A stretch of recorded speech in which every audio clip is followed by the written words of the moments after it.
Un niño de 12 años. Almohadones apilados sobre el asiento para ver por encima del volante. Zancos de madera atados a los pies para alcanzar los pedales. La policía persiguiéndolo a 140 kilómetros por hora por las rondas de Barcelona. Y el niño sonriendo. Esto no es una película. Esto es España. Y la historia que estás a punto de escuchar es la de toda una generación que aprendió a vivir exactamente así. A 200 por hora. Sin cinturón. Sin frenos. Sin ningún lugar a donde ir. Los herederos del Vaquilla no nacieron siendo criminales. Los fabricaron. Y lo que viene a continuación te va a explicar cómo un país entero miró para otro lado mientras sus propios hijos se consumían en los márgenes del mapa.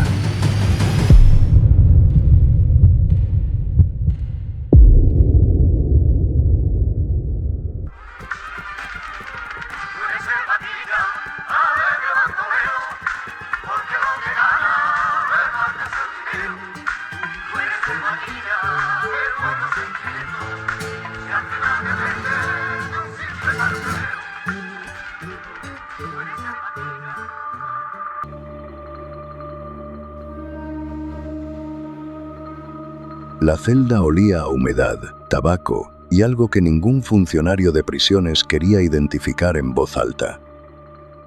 Era 1984 y el hombre que tenía delante de las cámaras no llegaba a los 30 años. Acababa de clavar un punzón fabricado con los hierros de un somier en el cuello de un funcionario de La Modelo de Barcelona. Tenía a 3 rehenes amordazados al fondo de la galería y seguía mirando al objetivo con esa mueca tranquila, casi aburrida, de alguien que hace esto todos los días. El nombre que aterrizaba en los periódicos cada semana era el mismo: Juan José Moreno Cuenca. El Vaquilla. El delincuente más buscado de España. El enemigo público número 1 de la transición. El chico de los barrios que se había convertido, sin quererlo y sin saberlo, en el símbolo más incómodo de todo lo que la nueva democracia española prefería no ver. Pero hay algo que los titulares nunca te contaban. Juan José Moreno Cuenca no era el principio de la historia, era el resultado. El producto final de una cadena de decisiones tomadas mucho antes de que él naciera, por personas que nunca llevarían su apellido y que nunca pisarían una celda. En 1979, el año en que el Vaquilla cumplía 17 años y acumulaba ya más de 20 entradas en comisaría, el desempleo juvenil en España rozaba el 60%. No el 12, no el 20, el 60. 6 de cada 10 jóvenes menores de 25 años no tenían trabajo, no tenían perspectiva, y en los barrios periféricos de Barcelona, Madrid o Bilbao tampoco tenían prácticamente educación. 1 millón de niños estaban fuera del sistema escolar, en la calle, con tiempo libre ilimitado y sin nada que llevarse a la boca. La democracia había llegado a España con fanfarria y claveles. Pero los claveles no llegaban al campo de la bota, ni a la mina, ni a los poblados de chabolas que rodeaban las grandes ciudades como un cinturón de miseria invisible. En esos lugares, el cambio de régimen fue poco más que un rumor, una palabra nueva en los periódicos que la gente no podía comprar. Y en ese vacío, en ese agujero entre lo que el país prometía ser y lo que seguía siendo para los que nacían en el lado equivocado, prosperó algo. No una organización, no una mafia con jerarquías y contables, algo más orgánico, más caótico y más difícil de destruir. Prosperó una cultura, la cultura kinky. Y su figura más alta, más violenta y más cinematográfica, fue el hombre que conducía con almohadones. Para entender al Vaquilla, hay que entender primero el terreno. Porque ningún mito surge de la nada. Todos los monstruos tienen una madre, y la madre de esta historia es una ciudad que decidió construir su progreso encima de sus propios muertos de hambre. Lo que vino después no fue inevitable. Fue elegido. decisión a decisión, omisión a omisión. Y cuando el sistema quiso darse cuenta, ya era tarde para parar el coche. El vaquilla ya tenía el pie en el acelerador y los almohadones bien puestos. El problema era que no estaba solo. Nunca estuvo solo. El 19 de noviembre de 1961, en una prisión de mujeres de Barcelona, nació un niño. Su madre estaba presa. Su padre había muerto en un enfrentamiento armado con la Guardia Civil antes de que él llegara al mundo. La primera vista que tuvo Juan José Moreno Cuenca de la vida fue el techo de una cárcel. No es metáfora. Es el registro civil. Hay gente que nace en el lado equivocado de la historia. Hay gente que nace directamente dentro de la historia equivocada. Moreno Cuenca pertenecía a esa segunda categoría con una precisión casi quirúrgica. Gitano, pobre, hijo de una presa, sin padre, destinado a crecer en los márgenes de una ciudad que en los años 60 todavía se consideraba a sí misma moderna y europea. El campo de la Bota era un arenal junto al mar, al noreste de Barcelona, entre el río Besós y lo que luego sería la Villa Olímpica. Franco había fusilado allí a más de 1.700 personas durante la posguerra. Y después, con la lógica implacable del poder que no quiere recordar, había convertido ese suelo empapado de sangre en el vertedero humano, donde se apiñaban las familias más pobres, barracas de uralita, calles sin asfaltar, sin alcantarillado, sin médico, sin escuela a la que ir con zapatos decentes. Allí creció Juan José. Y allí aprendió que el mundo tenía dos tipos de personas, los que tenían cosas y los que las cogían. Nadie le enseñó esto. No era una ideología, era geometría de la supervivencia. Su primer hurto documentado ocurrió a los 11 años. Unos lápices de colores en el colegio. La reacción del sistema fue tan desproporcionada como reveladora. Expulsión inmediata, ficha policial, cierre de las puertas del sistema educativo con llave y cerrojo. Un niño de 11 años con una ficha policial por unos lápices robados. A partir de ese momento, la calle fue su único maestro. Juan José tenía hermanos. Hermanastros, primos, compañeros de miseria que en los papeles no compartían apellido, pero en la práctica compartían destino. Antonio Ugal Cuenca, al que todos llamaban Antonet, era el más cercano. Un sistema de relevo. Cuando el vaquilla entraba en prisión, Antonet actuaba. Cuando Antonet caía, Juan José salía. Luego estaba Julián y Miguel, y los que no tenían nombre propio en los titulares, pero llenaban la periferia de la historia con sus vidas cortas. Pero la historia del vaquilla no se entiende sin otro personaje. Ángel Fernández Franco. El Torete. Primo de Juan José, idéntico en el origen, en la pobreza, en la rabia, pero diferente en una cosa que marcaba la diferencia entre el anonimato y la leyenda. El Torete estuvo en el lugar correcto cuando un director de cine decidió que los delincuentes reales eran más baratos y más auténticos que los actores. José Antonio de la Loma llevaba años rodando policiales de serie B cuando se dio cuenta de algo que la industria del entretenimiento tardó décadas más en formalizar. La realidad vende más que la ficción cuando la realidad es suficientemente brutal. Así nació Perros Callejeros, y el Torete se convirtió de un día para otro en el ídolo de los barrios. La cara del Kinky en la pantalla grande. El espejo donde miles de chavales podían verse reflejados por primera vez sin que nadie les dijera que su vida no merecía ser contada.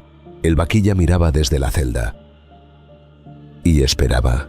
Mientras tanto, en las periferias de todas las grandes ciudades españolas, crecía la misma generación con las mismas herramientas y las mismas ausencias. Sin trabajo, sin escuela, sin perspectiva.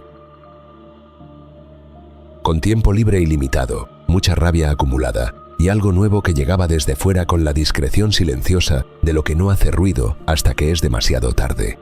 algo que iba a cambiar todas las reglas del juego. Algo que convirtió la delincuencia de supervivencia en una carrera contra la muerte con el reloj en cero y el contador bajando.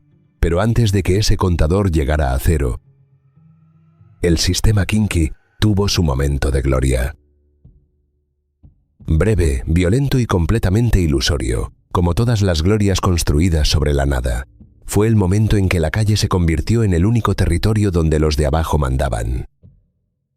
Donde el conocimiento del barrio, de los callejones, de los coches y de las rutas de huida valía más que cualquier título universitario. Donde Juan José Moreno Cuenca era, en el extrarradio de Barcelona, exactamente lo que el Estado nunca le había dejado ser en ningún otro sitio: alguien. 28 fugas documentadas. 28 veces que Juan José Moreno Cuenca burló a la Policía Nacional, a la Guardia Civil, a los funcionarios de prisiones, al sistema judicial y a la lógica básica de que un hombre no puede desaparecer de una celda cerrada con llave. 28. Y el hombre nunca tuvo más de 1,70 m de estatura. Nunca tuvo cómplices en las altas esferas. Nunca tuvo dinero para sobornar a quien importara. Lo único que tuvo fue algo que el sistema penitenciario de los 80 no sabía combatir: inteligencia. Y una obsesión por la libertad que rozaba lo místico. Para entender cómo funcionaba el mundo del vaquilla, hay que abandonar la idea del crimen organizado tal como lo conocemos hoy. No había jerarquías formales ni organigramas. Era una red de supervivencia construida sobre la confianza de los que comparten barrio, historia y apellido. Un sistema tan horizontal y tan informal que era, paradójicamente, casi imposible de desmantelar. No tenía cabeza que cortar. La especialidad técnica del vaquilla era el robo de vehículos. Pero llamarlo así suena demasiado plano.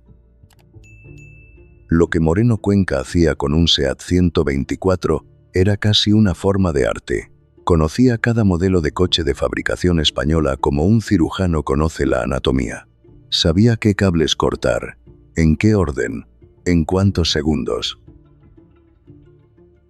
A los 12 años robaba coches con una precisión que avergonzaba a mecánicos con 20 años de taller, y los conducía con esa técnica desconcertante.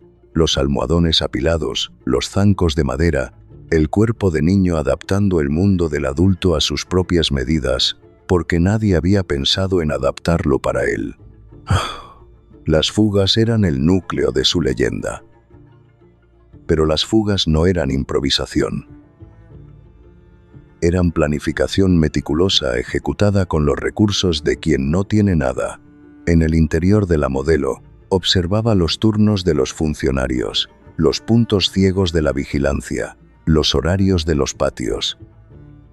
Fabricaba herramientas con lo que encontraba: alambre, hierro de somiers, trozos de metal rescatados de las reparaciones.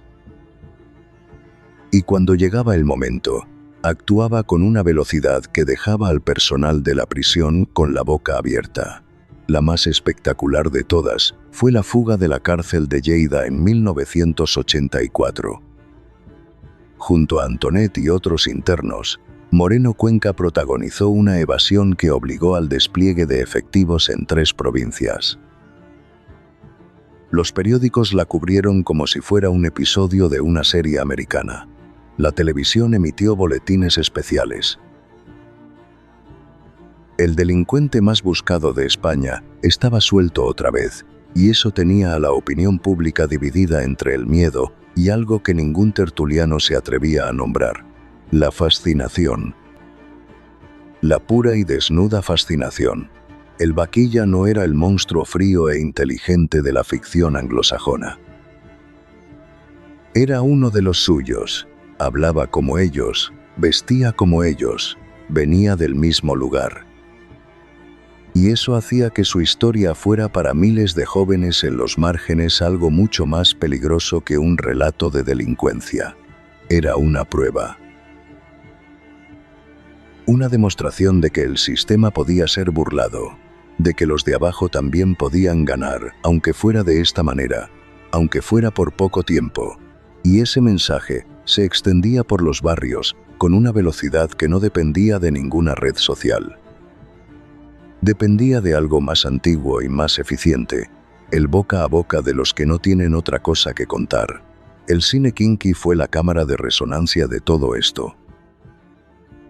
Perros callejeros, El Pico, Deprisa, películas que no tenían presupuesto pero tenían verdad.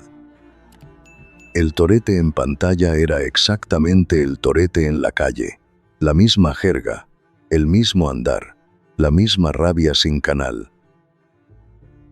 Los chavales las veían 3, 4 veces, salían de la sala y seguían hablando de los personajes como si fueran vecinos, porque en muchos casos lo eran.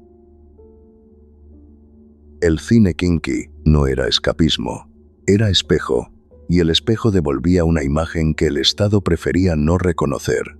Mientras tanto, la maquinaria del sistema penitenciario procesaba cuerpos. Entre 1975 y 1980, la población reclusa española pasó de 8.440 internos a más de 18.000. Más del doble en 5 años. Las prisiones no habían crecido, las condiciones no habían mejorado. Solo habían llegado más cuerpos, más jóvenes entre 16 y 25 años, más hijos de los barrios que la transición había prometido integrar y el presupuesto había olvidado. Ocaña, La Modelo, Carabanchel. Estos nombres eran en los 80 el destino previsible de los hijos del extrarradio. Y dentro de esas prisiones, en lugar de rehabilitación, había concentración de miseria. Jóvenes con adicciones graves, sin tratamiento médico. Jóvenes con analfabetismo funcional, sin programas educativos. Jóvenes que entraban con un delito menor y salían con un posgrado en crimen. La cárcel española de los 80 no era un lugar diseñado para transformar a nadie. Era un depósito. Un almacén de cuerpos inconvenientes donde el Estado los guardaba mientras decidía qué hacer con ellos. Los programas de reinserción eran anuncios en papel. Las escasas plazas formativas se peleaban entre cientos de internos. Los funcionarios, infradotados y sin formación específica para gestionar adicciones severas, sobrevivían el turno como podían. Y los internos, entre reja y reja, aprendían de los mejores maestros disponibles. Los que llevaban más tiempo dentro. Moreno Cuenca era la excepción, que confirma la regla más dura. En la cárcel, entre fuga y fuga, empezó a estudiar, primero autodidacta, luego de manera formal. Derecho, periodismo. Un hombre que nunca había terminado la educación primaria estudiando Derecho Constitucional en una celda de 2 metros por 3. No porque creyera que el sistema lo iba a recompensar, sino porque quizá, en algún lugar que no le gustaba mostrar, todavía le quedaba alguna esperanza. Esa esperanza era la grieta más peligrosa en la armadura del mito. Y el sistema no la vio a tiempo. Lo que el sistema sí vio, con retraso y con horror, fue algo que llegó por otra puerta. Algo que en 1978 era un rumor de clase alta y en 1984 ya era el motor de todo. La heroína había llegado a los barrios. Y lo había cambiado todo para siempre. En 1980, 1 gramo de heroína en los barrios periféricos de Barcelona o Madrid costaba entre 10.000 y 20.000 pesetas. El salario mínimo de ese año era de 27.000 pesetas al mes. Eso significa que un adicto necesitaba entre la mitad y la totalidad de un salario mensual cada 1 o 2 días solo para no ponerse enfermo. Solo para evitar el mono, no para colocarse, para no sufrir. Hay que detenerse aquí. porque esto no es un dato secundario. Es la bisagra sobre la que gira toda la historia que estás escuchando. Antes de la heroína, la delincuencia kinky era lo que los criminólogos llaman delincuencia de subsistencia. Robar para comer, robar para pagar el alquiler. Era miserable, era ilegal, pero tenía una lógica que cualquier ser humano colocado en las mismas circunstancias podía, si no justificar, al menos comprender. Era la lógica de Víctor Hugo antes de que existiera el seguro de desempleo. Después de la heroína, la delincuencia se transformó. Ya no era una elección entre robar o pasar hambre. Era una elección entre robar o vivir en un infierno físico de dolor y desesperación que los médicos del sistema público, saturados y mal equipados, no sabían cómo tratar. El adicto no robaba para vivir, robaba para sobrevivir al cuerpo traicionero que tenía. Y esto disparó los números de una manera que pilló a todo el mundo desprevenido. Entre 1976 y 1982, los robos con violencia en España aumentaron un 106%. Más del doble en 6 años, no porque de repente hubiera el doble de delincuentes, sino porque los mismos delincuentes ahora robaban el doble porque el costo de su adicción lo exigía. Los tirones de bolso se multiplicaron. Los atracos a pequeños comercios se volvieron cotidianos. Las calles de los barrios adyacentes a los focos de consumo se vaciaban al atardecer. La gente cambiaba de acera, cambiaba de ruta, dejaba el reloj en casa. La heroína no solo destruyó a los jóvenes que la consumían, destruyó también el tejido social que los rodeaba, la confianza básica que hace posible que las personas compartan un espacio sin miedo.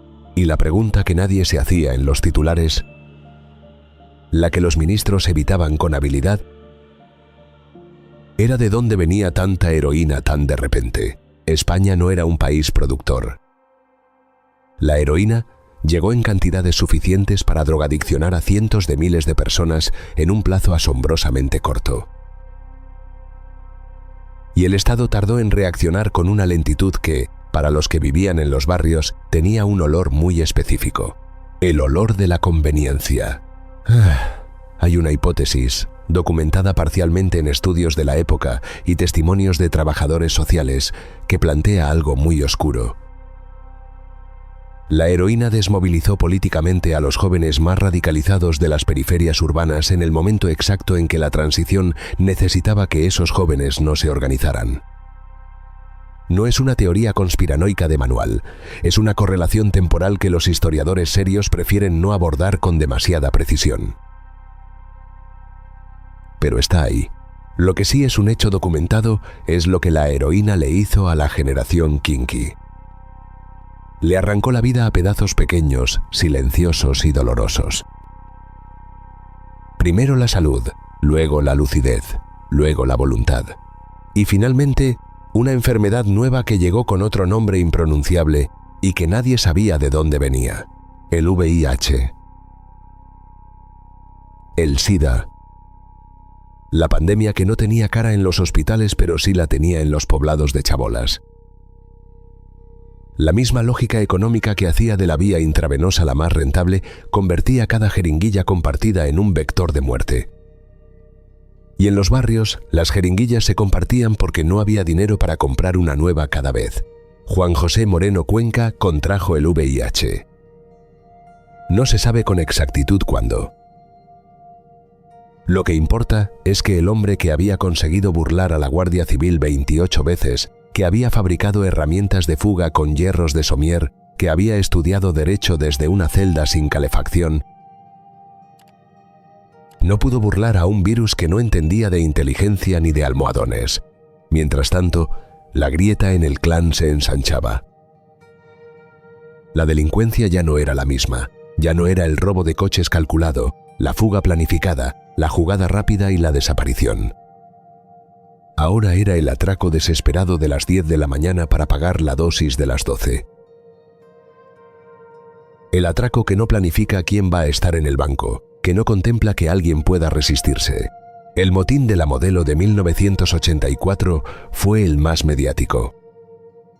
Punzones artesanales, rehenes, negociaciones a través de la puerta metálica y las cámaras de televisión en el exterior, transmitiendo en directo la imagen de un hombre al límite, de un sistema al límite, de una contradicción irresuelta que llevaba décadas acumulando presión. Hubo un momento en ese motín que cambió algo. No en el motín, en la opinión pública. Las cámaras captaron al vaquilla inyectándose heroína, no escondido, no con la discreción del adicto que todavía tiene vergüenza. Delante de todos, con la mirada perdida en un punto que estaba muy por detrás del objetivo. Y esa imagen hizo algo que ningún comunicado judicial ni ninguna estadística policial había logrado hacer hasta entonces. Rompió el mito. El Robin Hood de los barrios no era un forajido romántico con código de honor. Era un hombre destruido. Un hombre que llevaba años consumiéndose por dentro con la misma velocidad con que el país consumía su historia desde fuera. Y esa imagen fue el momento en que la fascinación popular empezó a convertirse en algo más incómodo, algo parecido a la culpa colectiva. Pero la culpa colectiva es difícil de sostener. Es mucho más cómodo hablar de peligrosidad social y medidas de seguridad ciudadana. Y eso fue exactamente lo que hizo el sistema. Llagostera, provincia de Girona, 1994. Un pequeño banco, un atraco. 3 hombres con el tiempo contado y la desesperación bien visible en cada movimiento. Antonio Ugal Cuenca, el Antonet, salió por la puerta con el botín y con la policía detrás. El tiroteo fue breve. Antonet murió allí, en una calle de un pueblo de Girona, que no tenía ninguna razón para ser el final de su historia, excepto que todas las historias como la suya terminaban en un sitio que no tenía ninguna razón para serlo. Tenía 32 años. Julián no llegó tan lejos. En un intento de fuga desde un hospital penitenciario, se descolgó por la fachada usando sábanas anudadas. El nudo cedió, o la sábana, o sus manos, débiles ya por años de enfermedad y de agujas. Cayó, y no se levantó. El torete había llegado antes al final de su propia historia. El ídolo de los barrios, el chico de la pantalla grande, murió también joven, también consumido, también en los márgenes de un sistema que lo había usado el tiempo que le resultó rentable, y luego había prescindido de él con la eficiencia de quien tira un papel usado. Juan José Moreno Cuenca sobrevivió a todos ellos. Durante un tiempo. La supervivencia del vaquilla en los años 90 tiene algo de espectral. Era un hombre que llevaba décadas siendo el más buscado, el más fugado, el más noticiable, y de repente ya no era nada de eso. Era un enfermo, un ex convicto, un nombre en las notas a pie de página cuando alguien se ponía nostálgico. Salió en libertad condicional en los últimos años de su vida. El Estado liberó al hombre al que había perseguido durante décadas, cuando ya era inofensivo porque estaba moribundo. El VIH había progresado. El hígado, castigado por años de heroína, empezaba a fallar. Escribió su autobiografía, El VIH. La tituló Hasta la libertad. En ese título hay una ironía tan densa que podría aplastarte si te quedas debajo de ella demasiado tiempo. El 23 de febrero de 2003, Juan José Moreno Cuenca murió de cirrosis hepática. Tenía 41 años. Había pasado 28 de ellos en prisión. El hombre que había robado su primer coche a los 11 años, que había fugado de 28 prisiones, que había protagonizado motines que salían en los informativos nacionales, murió en una cama, sin dinero, sin ningún discurso político que nombrara lo que su historia representaba. 41 años. 28 en la cárcel. El balance real de su vida libre cabe en las dos manos. Pero la historia no termina donde termina el hombre. Las historias como esta tienen una segunda vida, una vida de eco, que a veces es más poderosa y más peligrosa que la original. Porque mientras Juan José Moreno Cuenca agonizaba, la maquinaria que lo había producido no se había detenido. Los barrios seguían siendo los mismos, la exclusión seguía siendo la misma, las familias desestructuradas, la ausencia de perspectiva laboral, la desconfianza hacia las instituciones. Todo eso seguía exactamente donde lo habían dejado cuando la generación Kinky empezó a morir. Solo había cambiado el envoltorio. Y esto es lo que resulta más perturbador cuando miras la historia desde la distancia adecuada. No la violencia, que siempre ha estado ahí. No la droga, que cambia de nombre pero no de función. Lo más perturbador es la precisión con que el patrón se repite. Como si hubiera un molde invisible que el tiempo no desgasta, como si cada generación olvidara deliberadamente lo que la anterior pagó con sangre para aprender. Y quizá así sea, quizá el olvido no sea accidental, quizá sea funcional. Y en los primeros años del siglo XXI, mientras España celebraba su boom económico, sus autopistas nuevas, sus aeropuertos relucientes, en los márgenes de ese mismo territorio crecía algo nuevo. Algo que llegaba con otros nombres, otros acentos, otras banderas, pero con la misma rabia, la misma necesidad de pertenencia que el sistema legítimo nunca satisface.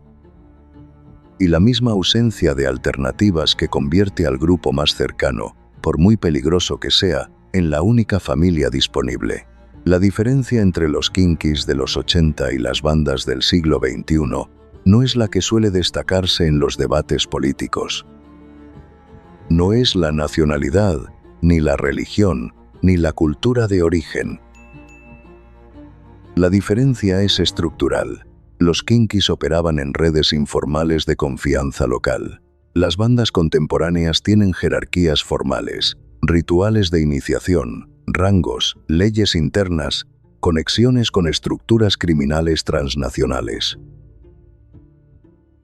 Han profesionalizado la miseria, han dado estructura a la desesperación, pero hay otro cambio que nadie en los años 80 habría podido predecir. La captación ya no ocurre en la calle o en el reformatorio. Ocurre en TikTok, en Instagram, en los grupos de WhatsApp. El niño de 14 años que en 1983 encontraba su clan en el patio del bloque, ahora lo encuentra en la pantalla del teléfono, con alcance global, con modelos de conducta que le llegan en vídeos de 30 segundos y mensajes de identidad tan bien construidos que harían palidecer a cualquier agencia de publicidad. Hoy, el 60% de los integrantes de bandas juveniles en las grandes ciudades españolas son menores de edad. Menores. La misma proporción que en los 80 terminaba en el reformatorio o en la calle sin escuela. Solo que ahora el reformatorio tiene wifi y la calle tiene algoritmos. Las causas son las mismas. La escenografía ha cambiado. Los resultados son los mismos. Y el ciclo es más rápido, más visible, más viral y por tanto más difícil de ignorar. Aunque el sistema político siempre encuentra la manera de ignorar exactamente lo que necesita ignorar, el eco del vaquilla resuena en cada noticia de una pelea entre bandas en un instituto de las afueras. Resuena en cada menor detenido por un atraco que no tenía sentido económico. Resuena en cada sistema penitenciario que sigue confundiendo el castigo con la solución. En cada decisión presupuestaria que elige el asfalto de las autopistas sobre el maestro del polígono. La generación del vaquilla fue llamada la generación perdida. Pero eso es una mentira cómoda. No se perdieron. Los perdieron. Hay una diferencia, y esa diferencia tiene nombres, apellidos, cargo y fecha de mandato. Y mientras esa diferencia no se nombre con claridad, habrá otro niño en algún bloque de la periferia aprendiendo a poner almohadones en el asiento. Y el coche ya estará en marcha. Hay una pregunta que los documentales sobre este tema nunca hacen. La hacen sobre la delincuencia, sobre las drogas, sobre la represión policial, sobre el fracaso del sistema penitenciario, pero no hacen esta. La pregunta de cuánto cuesta, no en vidas, que ya hemos contado, no en sufrimiento, que no se puede contabilizar, en dinero, en pesetas, en euros. ¿Cuánto cuesta fabricar un Juan José Moreno Cuenca? Porque fabricarlo tiene un costo. Lo tiene criar a un niño en un arenal sin alcantarillado. Lo tiene expulsarlo del colegio por unos lápices y dejarlo en la calle a los 11 años. Lo tiene procesarlo 28 veces por el sistema judicial. Ingresarlo en reformatorios que no reforman, en prisiones que no reinsertan, en hospitales penitenciarios que no curan. Todo eso tiene un costo, y ese costo siempre será más alto que el costo de haberlo evitado. Pero el costo de evitarlo se paga en el presente, y el costo de no evitarlo se paga en el futuro. Y la política vive en el presente.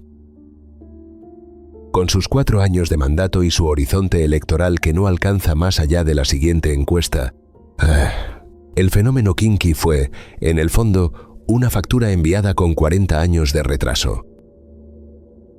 La factura de la posguerra, del desarrollismo sin distribución, de la transición que llegó a las instituciones pero no a los barrios.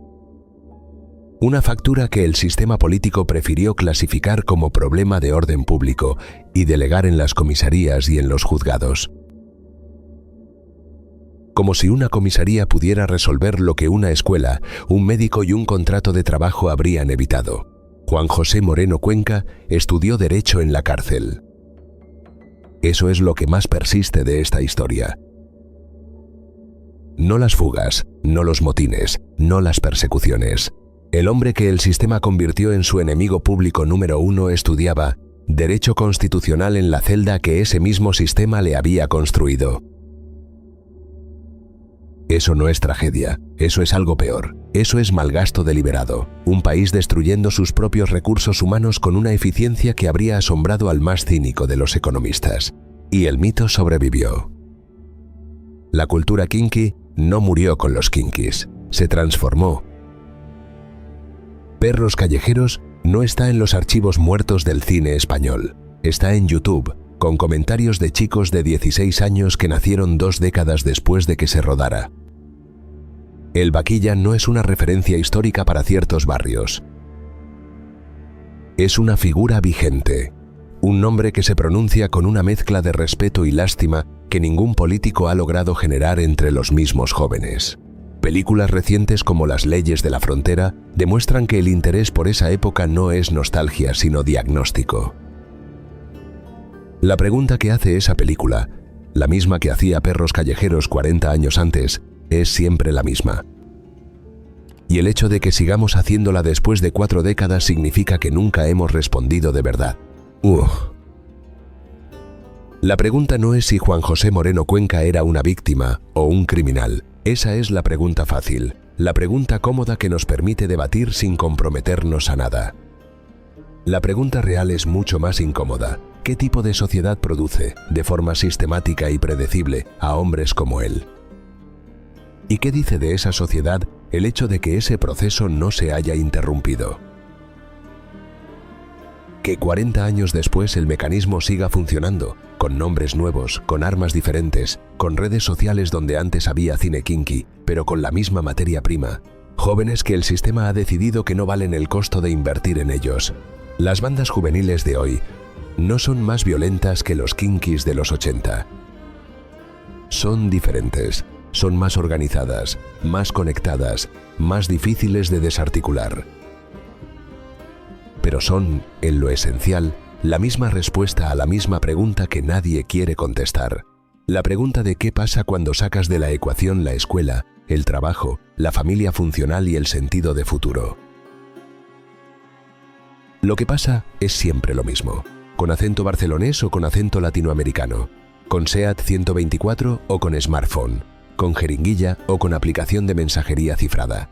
Lo que pasa es que el vacío se llena. Siempre se llena. Y quien lo llena, lo hace con las herramientas que tiene. Los Chunguitos cantaban en los 80 que la vida se les iba entre las manos, que el destino era una cosa que pasaba en otro sitio. Esa música sonaba en los poblados de chabolas como un himno y como un lamento al mismo tiempo. Sonaba en los patios de las prisiones. Sonaba en los velatorios de los Moreno Cuenca, uno detrás de otro, con una cadencia que no necesitaba de ninguna conspiración para ser sistemática. Solo necesitaba que nadie cambiara nada, y nadie cambió nada. Hoy esa música no suena en los mismos sitios. Pero si prestas atención, si sales del centro y te acercas a los polígonos y a los bloques y a los institutos de las periferias, escucharás otra música que dice exactamente lo mismo con palabras distintas. La misma rabia, la misma certeza de que el sistema no está roto para ellos, de que funciona exactamente como está diseñado para funcionar. Y que en ese diseño ellos están donde siempre han estado, fuera. El Vaquilla murió en 2003 con 41 años y 28 de ellos entre rejas. El sistema que lo produjo tiene hoy 40 años más y sigue en perfecta salud. Los herederos del Vaquilla no son un recuerdo, son la lista de espera de los juzgados de menores. Son los expedientes abiertos en las comisarías de los barrios que no salen en los suplementos de fin de semana. Son los menores en centros de internamiento que aprenden, igual que aprendió Juan José en el reformatorio, que el sistema de reinserción es el nombre oficial de algo que no reinserta. Los documentales como este terminan normalmente con una llamada a la reflexión, con un texto en pantalla sobre estadísticas actuales, con una música que sube de volumen mientras las imágenes se funden en negro. Y luego el espectador hace clic en el siguiente vídeo y la historia queda donde la dejó. Esta historia no es interesante. Es urgente. Y la diferencia entre las dos cosas no está en el vídeo. Está en lo que haces cuando dejas de verlo. Juan José Moreno Cuenca sabía leer la calle mejor que cualquier sociólogo de gabinete. Sabía cuándo venía el peligro. Sabía cuándo el camino se cerraba. Lo único que no supo nunca fue cómo parar el coche antes de que el camino se acabara. Nadie le enseñó a hacerlo. Nadie le enseñó nada que no fuera útil dentro del único mundo que el sistema le dejó habitar. Y eso, más que cualquier fuga, más que cualquier motín, más que cualquier estadística, es lo que hace de su historia una historia de terror. No porque el Vaquilla fuera un monstruo, sino porque el monstruo real de esta historia nunca pisó una celda, nunca se inyectó nada y nunca condujo con almohadones. El monstruo real de esta historia lleva décadas sentado cómodamente en el lado correcto de la mesa. Y sigue ahí, mirando, esperando que pase la tormenta. Como siempre.